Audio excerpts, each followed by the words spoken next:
नमस्कार। आज हम कक्षा 10 एनसीईआरटी सेकेंड चैप्टर बहुपद लेकर उपस्थित हैं।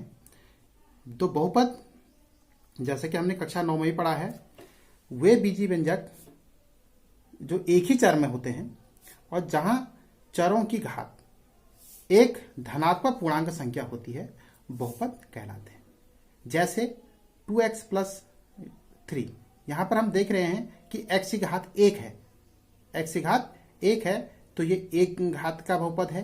इसी प्रकार से हम देख रहे हैं 2y square minus Y plus 5, यहाँ पर 2 घात का बहुपद है। और ये x के बटे 3 प्लस 5, ये भी x एक रैखिक बहुपद है।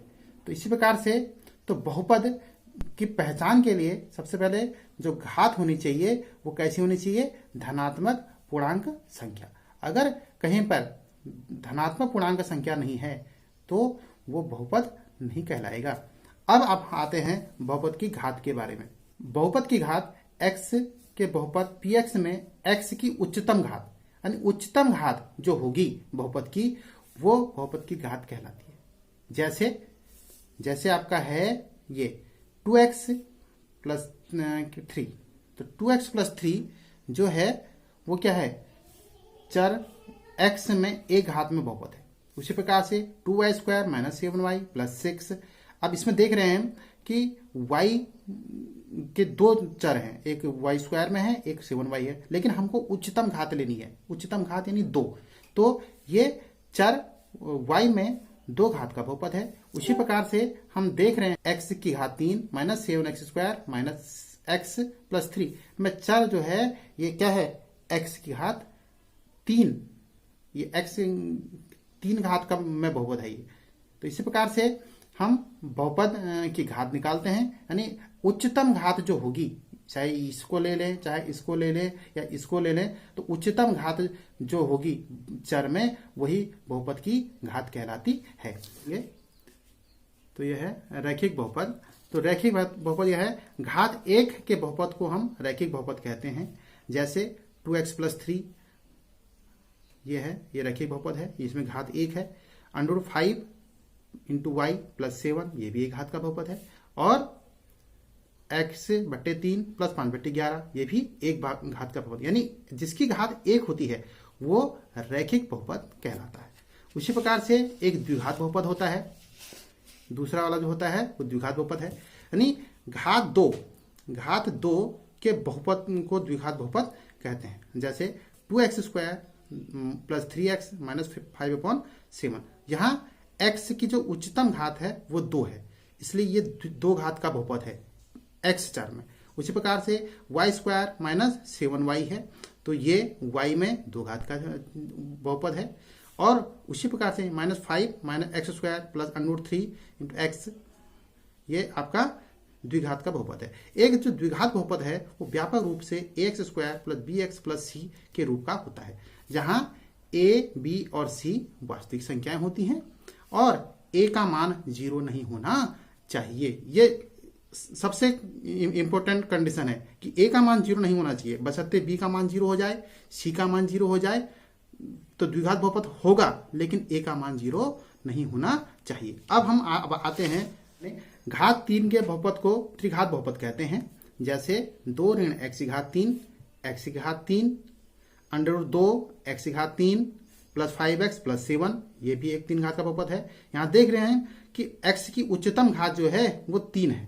हम व्यापक रूप से इसको हम लिख सकते हैं ax की घात 3 धन bx स्क्वायर धन cx प्लस d, जहां a, b, c और d कैसी हैं? वास्तविक संख्याएं हैं और a का मान 0 नहीं होना।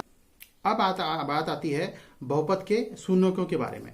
तो बहुपद के शून्य यानी किसी वास्तविक संख्या k के लिए x बराबर k पर px का जो मान है वो pk बराबर 0 अगर है तो x बराबर k px का एक शून्य कहलाता है। x बराबर k पर अगर x बराबर k हमने px जो आपका बहुपद है, अगर वहां पर k वास्तविक संख्या के लिए k का मान जो है अगर शून्य बना दे रहा है, px को क्या बना दे रहा है? शून्य, तो x बराबर k px का एक शून्य कहलाता है। अब यहाँ कक्षा 10 में हमें ग्राफ में शून्यकों को दर्शाना होता है, जो कि एक्सरसाइज 2.1 है। तो इसके लिए हम देखते हैं कि घात n के दिए गए बहुपद px के लिए y बराबर px का जो ग्राफ है वो x को अधिक से अधिक n बिंदुओं पर प्रतिच्छेद करता है। यानी y बराबर घात n के दिए गए बहुपद px के लिए y बराबर px का जो ग्राफ है x को अधिक से अधिक कितने बिंदुओं पर प्रतिच्छेद करेगा? n बिंदु पर, और n बिंदु पर प्रतिच्छेद करता है। अतः n घात के किसी बहुपद के अधिक से अधिक n शून्यक हो सकते हैं। अभी हम इसको नीचे उदाहरणों के द्वारा सीखेंगे कि कैसे। जैसे द्विघात बहुपद है तो द्विघात बहुपद में अधिक से अधिक कितने शून्यक हो सकते हैं? 2, क्योंकि दो घात बहुपद के अधिकतम जो घात होती है वो 2 होती है। इसी प्रकार से रैखिक बहुपद के अधिकतम कितने शून्यक हो सकते हैं? 1। और 3 घात वाले जो बहुपद हैं उसके अधिकतम कितने शून्यक हो सकते हैं? 3। तो इस पर यहाँ पर है, ये ग्राफ है, यहाँ पे है। नीचे दिए गए चित्रों में y बराबर px का ग्राफ है, जहां px एक बहुपद है। प्रत्येक ग्राफ के लिए शून्यकों की संख्या ज्ञात कीजिए। तो ये है y अक्ष ऐसे करके, और ये है आपका x अक्ष। अब हमने ये देखना है कि x अक्ष को ये जो वक्र है या ये जो वक्र है, ये कर्व जो इसको इस x अक्ष को कितने बार कट कर रहा है।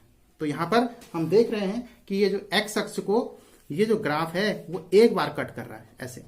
तो एक बार कट कर रहा है तो इसके शून्यकों की संख्या कितनी हो जाएगी? इसके शून्यकों की संख्या हो जाएगी 1। उसी प्रकार से यहां देख रहे हैं इस वाले चित्र में, इसमें हम देख रहे हैं कि ये x अक्ष को ये जो वक्र है और एक बिंदु ये है, यानी 2 बिंदुओं पर काट रहा है। तो इसलिए इसके शून्यकों की संख्या हो जाएगी आपकी, शून्यकों की संख्या हो जाएगी 2। इसी प्रकार से हम और 2 चित्र और देखते हैं जरा उदाहरण पे। तो इसे देखेंगे तो यहाँ इसके लिए मैंने 2 चित्र बनाए हैं, और तो ये देखेंगे तो यहाँ पर देख रहे हैं तो ये x अक्ष, फिर वही देख रहे हैं x अक्ष पर, देख रहे हैं ये x अक्ष पर ये वक्र कितने बार कट रहा है?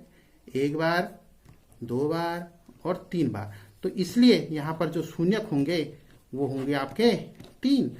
और इस वाले ग्राफ में x अक्ष केवल एक ही बार कट रहा है। कितने बार कट रहा है?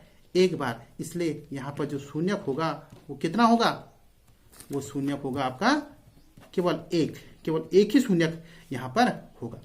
इसी प्रकार से देखो, अब यहाँ पर हम निकालेंगे x बराबर py के लिए शून्यक।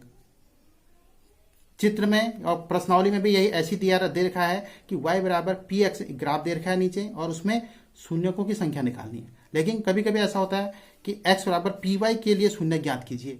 तो ऐसी स्थिति में हम क्या करेंगे? हम जो वेरिएबल है y अक्ष को देखेंगे, ना कि x अक्ष को। y अक्ष को देखेंगे कि वक्र y अक्ष को कहां पर कट कर रहा है। ये किसके लिए है? ये है आपका x बराबर py के लिए। x बराबर py के लिए, x बराबर py के लिए ये देखेंगे कि ये जो वक्र है ये y अक्ष पर कहां पर कट रहा है? एक बिंदु पर कट रहा है। इसलिए इसका शून्यक हो जाएगा आपका 1। उसी प्रकार से देख रहे हैं तो ये जो वक्र है, अभी हमने थोड़ी देर पहले ले रखा था y बराबर px के लिए, तो ये 2 बिंदु पर कट रहा था। लेकिन अब x बराबर py के लिए ये केवल एक ही बिंदु पर कट रहा है यहाँ पर। तो इसका भी शून्य क्या हो जाएगा? हो जाएगा आपका 1। अब इसी प्रकार से 2 चित्र और मैंने ले रखे हैं यहाँ पर, तो ये देखेंगे ध्यान से। ये है, फिर वही देखना है कि हमको y अक्ष पर देखना है कि y अक्ष पर ये जो वक्र है ये कहां पर कट कर रहा है। तो यहां पर कट कर रहा है, ना कि x अक्ष पर। y अक्ष पर देखना है, तो y अक्ष पर देखना है तो ये कट कर रहा है। तो हो जाएगा आपका इस यहाँ पर शून्यकों की संख्या कितनी हो जाएगी? 1, क्योंकि शून्य कितना हो जाएगा? 1, क्योंकि एक ही बिंदु पर कट कर रहा है। अब ये है महत्वपूर्ण, इस वाले में हम देख रहे हैं कि यहाँ पर x अक्ष पर तो केवल एक ही बार कट कर रहा है, लेकिन जब y अक्ष पर हम आ रहे हैं तो ये कट कर रहा है 1, 2, 3। तो यहाँ पर जो शून्यक होंगे वो कितना होंगे?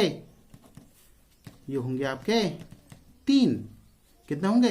3। तो इसी प्रकार से x बराबर py के शून्यक हम ज्ञात कर सकते हैं। तो इसी प्रकार से आपने प्रश्नावली 2.1 के जो प्रश्न है वो उस प्रकार से ज्ञात करेंगे।